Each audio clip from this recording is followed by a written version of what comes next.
Waheguru Ji Ka Khalsa, Waheguru Ji Ki Fateh. Welcome back to another episode of Voice of Youth. I'm Kirtan Singh, and continuing on last week's episode where we talked about racism and some of the situations which our guest speakers Sartaj Singh and Dearbir Singh had experienced and how they have dealt with it. We are joined with two more guests today, Avi Singh and Updesh Kaur. So let's welcome them now. Waheguru Ji Ka Khalsa, Waheguru Ji Ki Fateh. So how are you two doing tonight? Avi, how are you? Yeah, I've been fine. Been doing very well today. Yeah, Updesh? I'm good, thanks. Yeah, you're both keeping safe? Yep. Definitely keeping safe, yeah. Yeah. I should quickly explain, actually, I am feeling a little under the weather today and have been yesterday as well. So that's why I'm recording today's episode in my room itself and not with a proper setup. So sorry for the disturbance there. But with that said, let's get into today's discussion. So last week we talked about racism. I did, at least, with Taj and Dearbir, and some of the experiences they face. So now the two of you, if you'd like to just give us a little bit of details about yourself, and then maybe explain, if you're willing to, some of the experiences you've had with racism in your life. Because we talked mostly about school last week, and the two of you obviously have gone out of high school and are currently studying at the same time, working or have studied. So could you just share with us some of your experiences? If Updesh, you'd like to go first? Okay. Where do I begin? How do I begin? Tell us about what your most recent experience with racism. How about that? Most recent experience. Okay, so at the moment, work has shut down because of lockdown and everything. But when we came back on after the first lockdown, I had this one customer who came in, and I ended up serving him. He bought some shoes, whatever, and he was at the counter and he was paying for his shoes, and then he looked at my name tag and he was like, "Oh, what's your name?" And I said, "Oh, my name's Updesh, blah blah blah," and then he was like, "Oh, you actually speak pretty good English," and I was like, "Well, yeah, I was born here," and like I legit said that to him. I was like, "Yeah, I was born here," and he was like, "Oh, okay, well."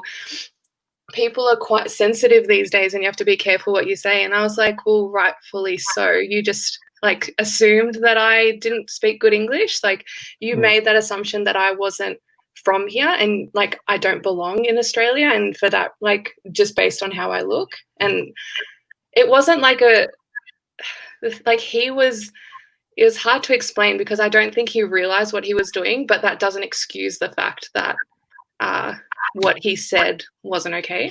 Yeah, I would say that's probably my most recent experience with racism. How about, what was the earliest experience you can remember? What was one of the things you could remember that happened when you were younger? Was it possibly very different to what you experienced recently, or was it more of the same? I don't remember exactly what the earliest experience of racism is. Like I remember during high school and stuff, we'd get like, "Oh, go back to where you come from," this and that. But that was mostly when we were with our families, not in school. I know that like when I first started tying at the start, the people that I went to school with, they were really, really accommodating, and they were really like this was in primary school, and they were like asking questions and they were really excited about it because obviously I look different, but that was because our parents had built that relationship with the students in school. So what they did, and they made a point to do this when we were younger, to really be involved in anything that was happening in the school and kind of make their presence known, just so it would make it more comfortable for us, so that the kids that we went to school with saw people with turbans and the starter and like people with brown skin and beards and walking around and helping and interacting with them. And because of that, it was a lot easier for the kids that I went to school with to kind of accept me. And like when I started tying at the start, it was as though nothing had changed. Like they were like, "Oh, what's this cool thing that you've got on your head now?" But like it was all right. But the other, like in the opposite to that, in the like opposite sense, I don't remember this in particular, but I remember my parents telling me about this, that when I went to Punjabi school, after I started tying at the start, that's when I got a lot of backlash. I don't know if you would consider that racism or not, but I got people making fun of me, and they said that I came home saying that I don't want to tie the start anymore. But you were bullied because of how you looked and because of the practices you follow. Yeah, but by my own people. It is possible though, because going to Punjabi school, it's important to remember that Punjabi, you can be a different religion at the same time be a Punjabi person. So not necessarily everyone who goes to study the language of Punjabi is a Sikh, and that's important to remember. Like, while often a lot of people kind of just assimilate the two, the culture and the religion together, they're two different things. So that's important to consider there. But so before we carry on with that, Avi, why don't you share with us some of your most recent or your earliest experience? For me, I feel like I've been fairly fortunate in the sense that I haven't experienced, well, not a lot of, very blatant in your face racism. Now that may be because, from a young age, I was very into, sports and all that kind of stuff. So I sort of, fit into the culture pretty well. But in general, I feel like for me, my experiences with racism have been a lot more, the nuanced sort of racism where it's, it's not in your face. They're not saying something to you, like, oh, go back to where you came from or anything of the sort. But the kind of stuff that I've seen is more like, if you do something that is, associated with the stereotype that you come from, so for example, being a Punjabi, we've got, a lot of stereotypes attached to us, of course. But if you, for example, do something that, fits in with that stereotyped image, then it's like, oh yeah, of course you do that, that kind of thing. It's sort of like, you're no longer an individual, you're just a representative of that stereotype. So anything you do is, it's not the individual doing that. It's, sort of, you automatically represent, the entire Punjabi culture. So the fact that I've had to be very careful about, how I put myself forward, in society, not only in our Sikh society, but in general society, have had to put myself forward and, not do anything that would, sort of draw unwarranted attention or, draw criticism to like the entire Punjabi community. I feel like that's been my, experience with racism, is that very, very nuanced, but, definitely there, it sort of strips someone of their individuality and all of a sudden they're just a Punjabi and everything they do is representative of the Punjabi culture. I feel like that's been more, it's unfortunate in the sense that I haven't had, the blatant in your face, go back to where you came from type of racism, but it's the more nuanced type of stuff. Yeah. So yeah, you're very fortunate to have experienced that, but you're true to touch on the fact though, about the identity and all those things. When our actions and the actions of others, they reflect what other people perceive of us. So that's one thing I always believe in, and identity is a huge thing. I want to always talk about that. I want to do an episode on that in the future and talk about how big identity is and how much it means to me, how much all these small actions can make. Because one of the experiences I remember from high school was sport PE. So when we had PE class, you got to do one. I always got to do like AFL, soccer. There's like one of the, what's the softball? Is it where the ball's on the TV and stuff? You always do those kind of sports. And then one of the other sports was cricket, and I hate cricket. I just find the sport boring. Everyone expects me to watch it. I remember when I went to Casa Camp one of the years, I forced myself to sit down because all the guys are watching cricket, they're talking cricket and stuff. So I got to try to, hang out. I sit down and watch cricket. I was bored out of my mind. But nonetheless, so what I was doing in PE high school, one of the classes we had to play cricket and stuff. I don't care about cricket. I don't know how to play cricket properly and stuff. So when I'm bowling, I throw the ball, apparently. I don't know. I just got to twist my arm around. That's all I know.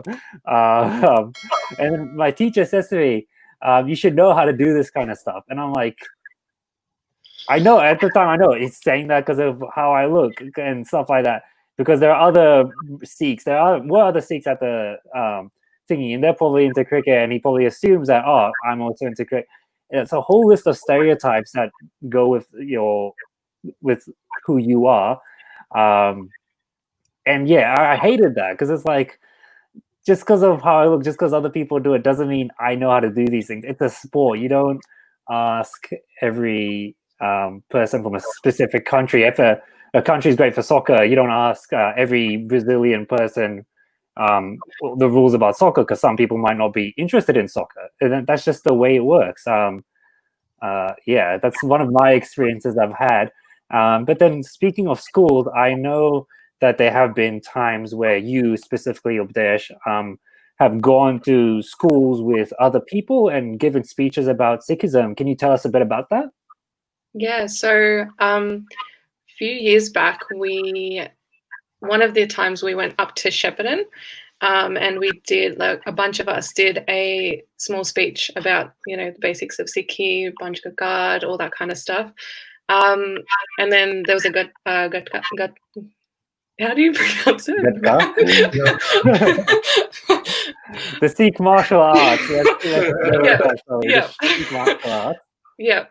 And like, we've done a few of these kinds of things as well. And I think it's a really good way to kind of connect with the students and the kids there, because there might be like a few kids who go there. Like, for myself, our parents went to our school and kind of started that up, and I think that's why we kind of continued that on. And because I know, like, what a positive impact it can have on, like, a student's life. Like, if the kids around you know who you are and know what your faith is about, and why you might wear the start, or why you have long hair, like, it can really make a difference. Yeah. How about you, Avi? Did you ever have any of those experiences, or have you heard any of them? I've never had to personally. Well, I've never been fortunate enough to be involved in the kind of seva where I'm going to a school and educating people about Sikhism or anything of the sort. For me, when I first started tying at the start, I was in year 9, and I remember it was halfway through year 9, so it was definitely it was different for my peers. They hadn't seen me at the start before.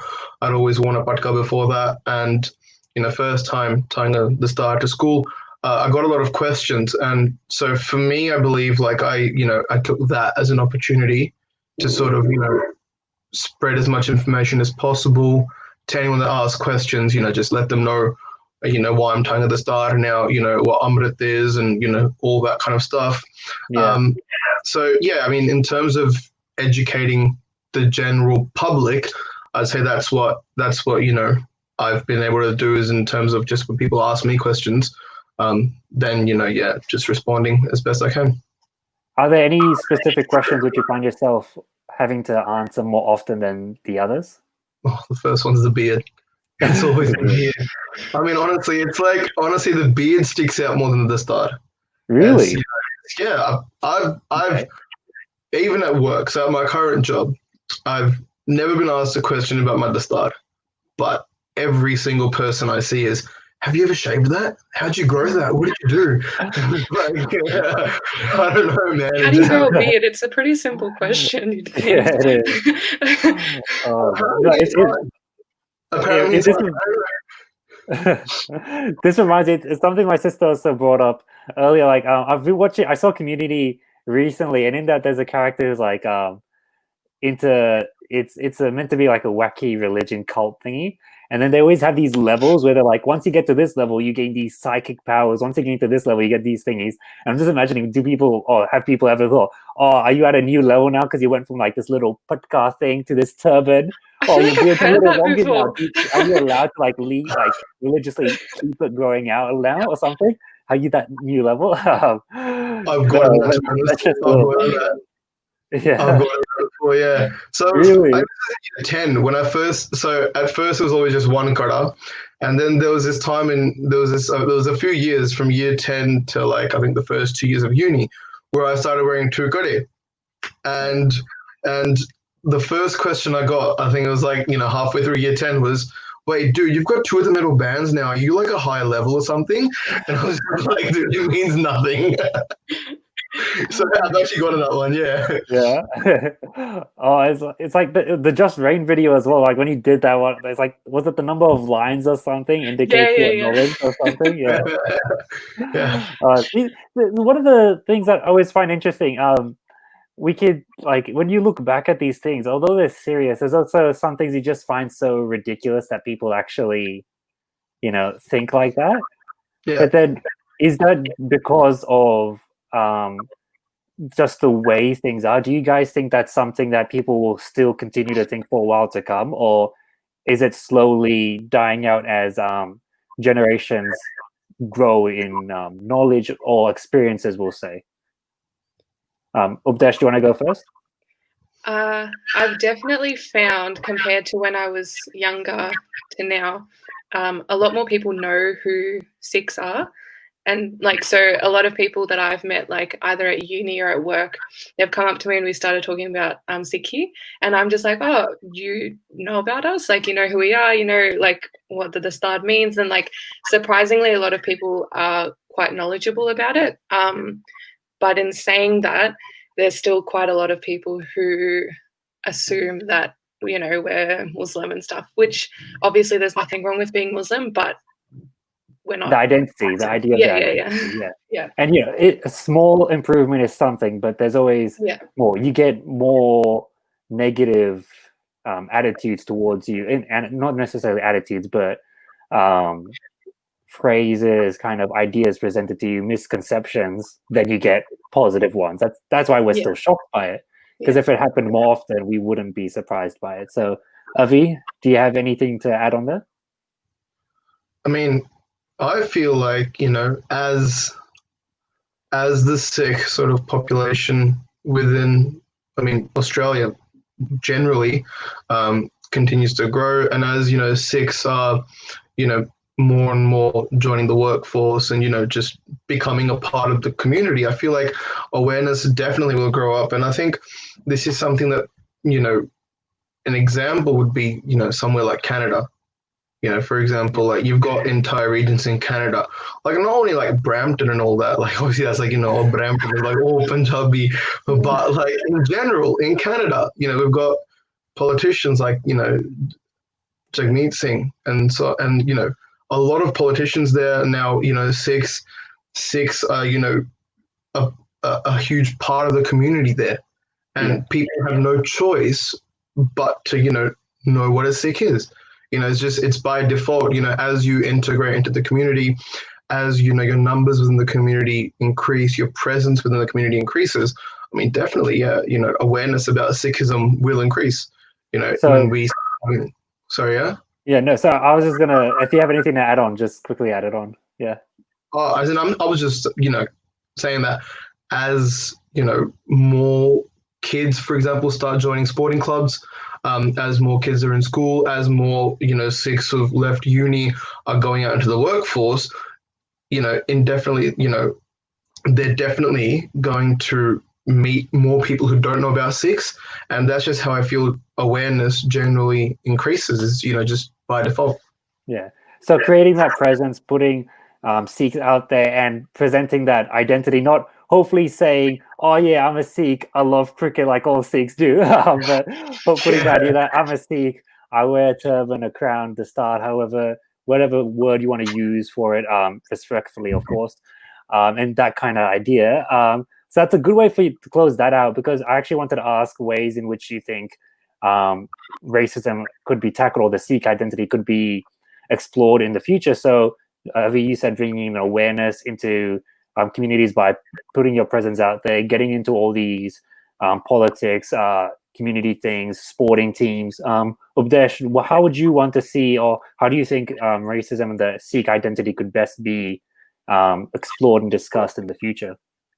I definitely think like the best way to go about it is like what Avi said, like, having more of the Sikh presence in the wider community and being seen by the wider population. But there's only so much that we can do as well, because there are like, I feel that when people are growing up, their families and their environment makes a huge difference. So as much as we can go around and, promote Sikhi, it starts at that basic level. Like, what you learn from your parents can affect you. Obviously, people's opinions can change and their views can change, but it has to start within the family and within that like small circle.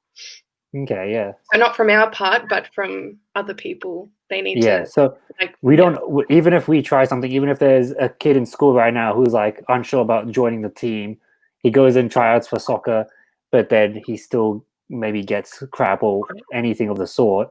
It's not necessarily on him, and it's important to remember that both parties have to try as much as we want to try and put our names out there, put our ideas out there, make sure people know who we are, that identity. Don't be disheartened if, even though you keep trying, someone else still knocks you back down, because they also have to be able to accept you, and the other party has to be willing to try to learn and understand. So thank you for bringing that up. Thank you for the both of you for coming onto the show today. It feels really quick having these discussions, doesn't it? Yeah, it does. Yeah, time flies. Only getting a few good points, but that's great because that means we can talk about it in the future. Once audiences out there, if you have any opinions about what we've talked about, any of your own experiences, anything you'd like to talk about, debate with us, maybe you disagree, maybe you agree, just share your thoughts in the comment section down below. Make sure you like these videos, share them around, because this is a platform for the youth, hence why it's called Voice of Youth. I think I said youths instead of youth, but that's fine. So this has been an episode talking more about racism, and while we are really just scratching the surface of these things, we are just trying to build these blocks so that way we can better explore these things in future episodes. So if you've liked it, once again, share it, leave a comment, like the video itself. Thank you to Updesh, Kaur, and Avi for being guests in this video itself. So thank you to both of you and to all our audiences. Waheguru Ji Ka Khalsa, Waheguru Ji Ki Fateh.